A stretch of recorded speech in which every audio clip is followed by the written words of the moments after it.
Do I really need to just pick one ideal client? Do I only need to be attracting ideal student clients? What happens if I teach students that don't fall into that category? Do I have to let them go? What happens if I love all types of students? Can I have more than one? What if I don't want to just narrow in on one type? I'm afraid I'll be turning away students if I get super specific. These are some of the questions and concerns that a lot of voice teachers have been sharing. So today we are breaking it all down. This podcast is for professional voice teachers to answer the question, how do I grow my teaching business and even break out of that one-on-one lesson model so that I can reach and teach who I want whenever I want. I'm your host, Allie Tyler, voice teacher of over a decade and marketing and business coach for fellow voice teachers. Welcome to the Voicepreneur Podcast. Hello, Voicepreneur. Welcome back to another episode. Thank you so much for being here with me today. Okay, so this is actually really fun because I am inserting this episode as kind of not a bonus episode. We're just switching things around in the back end here because this is not the original episode that I was going to be putting out today, but this episode was inspired by a recent reel that I put out and some comments I've been seeing just in general about picking our ideal client. Oh my God, it is so hard. I totally understand. So I've been seeing it all over the place. And in case you have not heard yet, I welcome you into our amazing Facebook community called the Aligned Voice Teachers Facebook group. There are tons of marketing trainings. There's tons of voice teachers that you can hang out with. And I watch what y'all post about. I follow you. I see what's going on. It's very much a community, and it's also a really great way for me to answer questions like one that I'm answering today on the podcast, which is, what do I do if I am struggling to pick just one ideal client? It is really hard. I'm not going to lie to you. This is like the hardest part. And here are a couple of comments that I want to specifically zoom in on. And I just want to say these are paraphrased and they might even be like compiled together. I don't even know, but they're like two main things that I've been seeing lately that I want to address, which is, now here's the first one. We can and should teach all types of students. After all, we can't identify our ideal client until we've taught a bunch of types of people.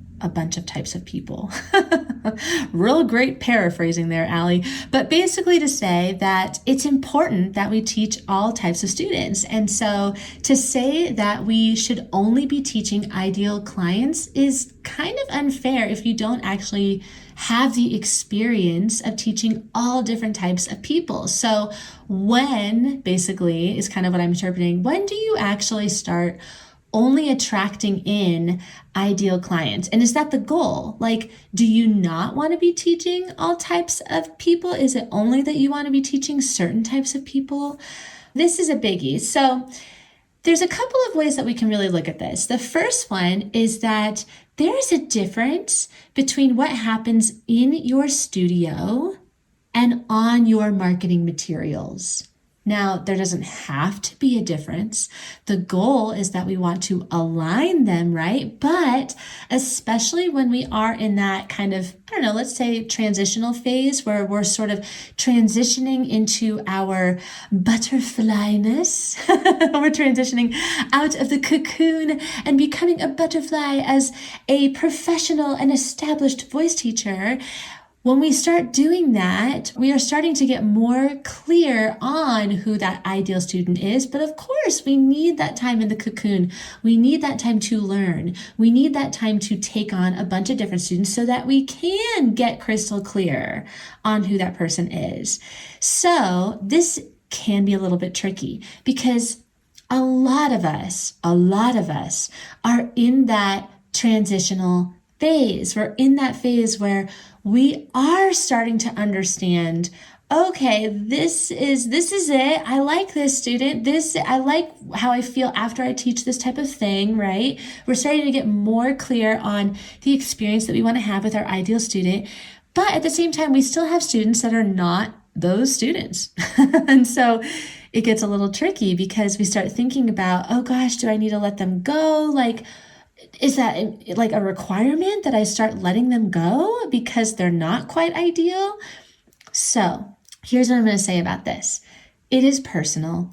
It is so personal. It is so hard to talk about on a podcast episode because everybody has a very different experience with this process of letting go to attract in, right? It's like sometimes we got to let people go in order to attract the right people in, but sometimes we don't. And sometimes we don't have the privilege to do that, or we don't have the we just, in this chapter in our life, we just don't, that's not available to us. We can't do that. We need to teach all the students. And like I've said before, that is totally fine. So that's why I say it is so personal. It's so personal. And it's really hard to say, like, this is the exact moment when you gotta let them go so that you can start only focusing on your ideal students. So going back to what I said before about there being a difference between what happens in the studio and on your marketing materials. Okay, it's worth saying again and again and again, identifying your ideal client is, yes, absolutely important for you in your studio, setting boundaries, attracting people that feel good and are disciplined and ambitious and love to sing and all that jazz. And of course, we want to teach those people. But, when you want to start growing your business online, when you want to start scaling or making money in your sleep or making money in other ways beyond private lessons or just having an online presence in general, carving out your niche is so important. And part of carving out your niche is knowing exactly who you help. So that's why it's important to be able to identify who your ideal client is. And another way that you can actually even think about this is who your ideal customer is, because there is a very subtle but important difference here between a client and a customer. If I were actually to ask you this, okay, I love this question. It's one of my favorite ones. What is the difference between a client and a customer? What would you say?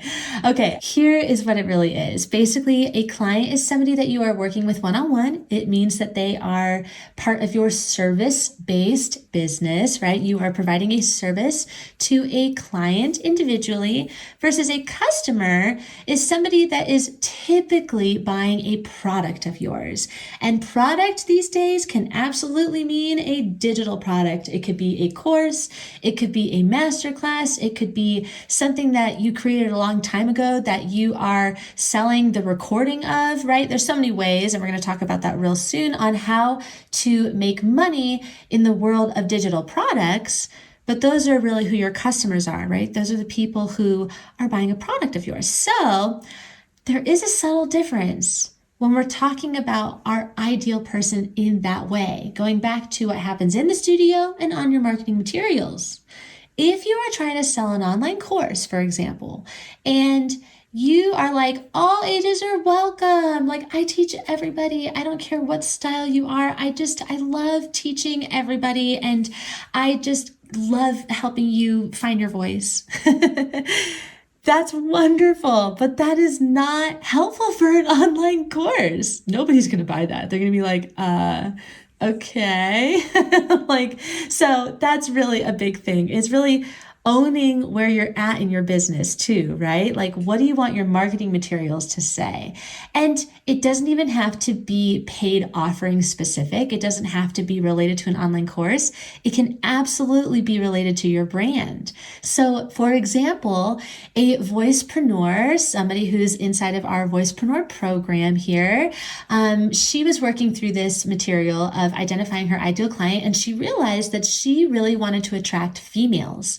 And she had not really articulated that, but then when she finally did, she was like, oh my God, it feels just so good to be like, yeah, that is who I love teaching. Like, that is my jam. And so now her branding has changed. Now her colors have changed. Now her tagline and her Instagram bio has changed, and everything about her brand is feeling so much more feminine, and she is so much more happy about it. So those subtle things, again, again, it doesn't have to be related to an online course. It can be related to your brand, but like all of that to say, the more that specific that you can get with your person for your online marketing materials, the more you're going to attract better and more aligned clients. I'm going to address that in just a second, but I want to talk real quick about another comment that I have been seeing in the world of the online space, in the online world, in the online space. I don't think I need world and space in the same sentence, probably just one. Okay, so here's the second thing. And again, this is just paraphrasing. This quote is, I don't care what type of student they are. I don't care their age. I don't care their demographic. I don't care what type of music they like to sing. I don't really care about any of that. I just care about their personality characteristics and if they're ideal for me as a student. Okay, kind of like I was talking about before, there is a difference between your client and your customer. So that's wonderful. If you're trying to get online and you're like, you know what? I want ambitious voice students. That's who I want to attract in. And you go in and actually, let's use Facebook ads as an example because it's so perfect for this. Facebook ads is very like, give me this and that. And you want either this person or that person. And like, it's very black and white sometimes. And yes, there's a lot of malleability with it, but you can't go in there and be like, I'm actually looking for ambitious voice students. Like, that's really what I want. So can you find people who are driven and ambitious and disciplined? That would be great. Like, that's so so hard to do. But female singers, absolutely, you can do that, right? So subtle differences here. So anyway, it's okay to want those characteristics, but it is not okay to only have those characteristics as the way that you describe your ideal student. You gotta go way deeper than that. You wanna be thinking about them as the whole person, not just their positive personality traits, but who are they from the inside out? What do they struggle with? What are the things that they really want and desire? Like, that is what we're talking about when we're saying defining your ideal client. And if you wanna go way deep into that, go and check out episode number 3, where we talk all about why and how to pick your ideal student client. Okay, so really what this all comes down to is what your goals are. What are your goals? What are your goals specifically as 2 different roles here? What are your goals as a voice teacher and as a business owner? So they might be different. They might be the same, but they might be different, and that's okay. Like I've said before, if you are in that phase, I like to call it the learning phase. If you are in that learning phase where you are learning about yourself as a teacher, you are learning about your boundaries, you are learning about what types of students you want to and don't want to have in your studio, you are in that learning phase, own it, own it, own it, own it. Know what type of goals you have as a voice teacher. And then if you are in that phase where you want to really level up, you want to be a business owner, you want to make money in multiple different ways, and you want to have multiple revenue streams, and you just want to think outside the box, and you want to build an online business, then your goals are going to be a little bit different in terms of who you want to be attracting in, and you absolutely want to get more specific. The more specific, the better, because again, that is how you're going to attract the right people online. You can't just say that you want ambitious singers. We got to get deeper than that. Okay, now I want to circle back because one of the big pain points is that the more specific we are, the more we are going to detract students. Like, people are going to look at that and they're going to be like, that's not me. And we don't want that because, again, we might be in that position where we're like, no, I love all types of students. I can help anybody. So why would I want to be specific on an ideal person if I can actually teach everybody and want that experience? Like, I want the versatility in my studio. Okay, so a couple of things. First and foremost, there are still ways that you can market yourself in a way that opens it up for a multitude of students to come into your studio and be specific. So what we are really talking about here is talking about their thoughts and their feelings, right? Humans, whether you are a 17-year-old or a 45-year-old, we have a lot of the same thoughts. We have a lot of the same feelings. So you can really hone in on that first and foremost. But here's the other thing.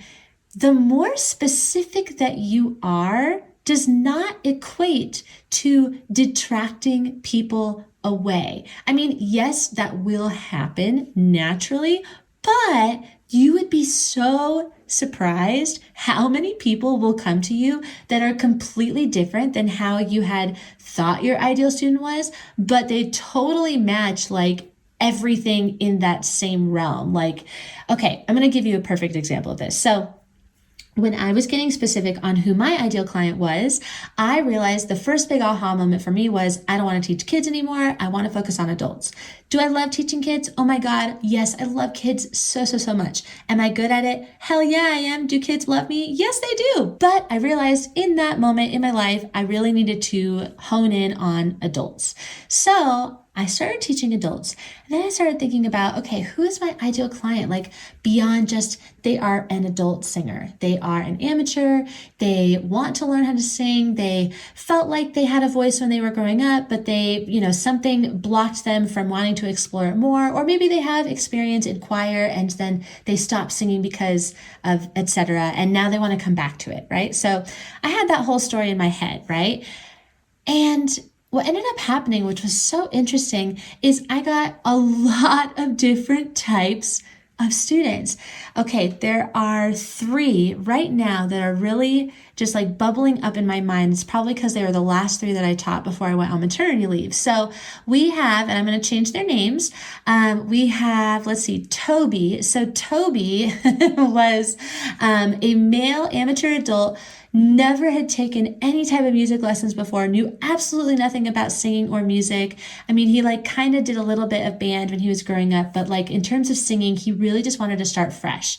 And he was so inspired to learn all about music theory and like how music worked, which is something I absolutely love teaching about. So that was awesome. Then we have Mona, and Mona is a woman in her 50s. She's African American, so she has this really amazingly awesome background with music and how she grew up with it in her culture. And she also happens to be a flute instructor, so she knows a lot about music, and she just wants to learn how the voice works because she loves singing, but she has no idea really like how to control her voice. And then we have Jordan, and Jordan studied voice in school. She went to college for voice, and she got so lost in the technique aspect of it that she ended up taking a break for a long time, and now she wants to come back and study it a little bit more, but in the realm of being a medicine healer and doing shamanic work. So definitely has this healing and spiritual component to it, and she also has this background with classical singing. So, okay, it's just so interesting to me because these on paper look like completely different types of people, but they still fell under that category of they wanted to learn how to sing for joy and for their own expression and how music worked and how singing worked. And that was in perfect alignment with the type of students that I wanted to attract in. So do you see how it is totally a-okay to have completely different types of students, but still be specific with your marketing? Because your marketing is going to resonate with all different types of people with all different types of backgrounds. Again, we really want to get more interested in the thoughts and the feelings that they have. Now, yes, does it help to have an easy to understand identifier like adults or amateur adult singers? Absolutely. And that takes time to start identifying something like that. But don't worry about that yet. If you don't want to do that, you don't have to do that. Again, this is all about you and your goals as a voice teacher and a business owner. Phew. Oh my goodness. That was a little bit longer than I usually go, but I hope that that was helpful. And I hope that you can really start thinking differently about your ideal client, because it really is one of those things that, I mean, gosh, I just like had these aha moments about ideal client work yesterday, and I've been doing this for a really long time. So it has so many layers to it. It's like an onion, right? So keep doing the work, keep peeling those layers. I believe in you. You are doing amazing work. Now, as always, you can come and connect with me over on Instagram at The Voicepreneur. And if you liked this episode, spread the word, my friend. Please share it with your voice teacher friends. Take a screenshot of it and put it into your stories and tag me at The Voicepreneur. And be sure to check out the Voicepreneur program that is opening really soon in May of 2022. You can also join our Aligned Voice Teachers Facebook group. And I am opening up one-on-one coaching spots, but only for a limited time because I'm a working mama. So be sure to go and check out all of those links inside of the show notes. Thank you so much for tuning in. I'm really excited every week to be connecting with you, and I can't wait to get to know you and your voice teaching business. Have a wonderful day, my friend, and I will catch you in the next episode.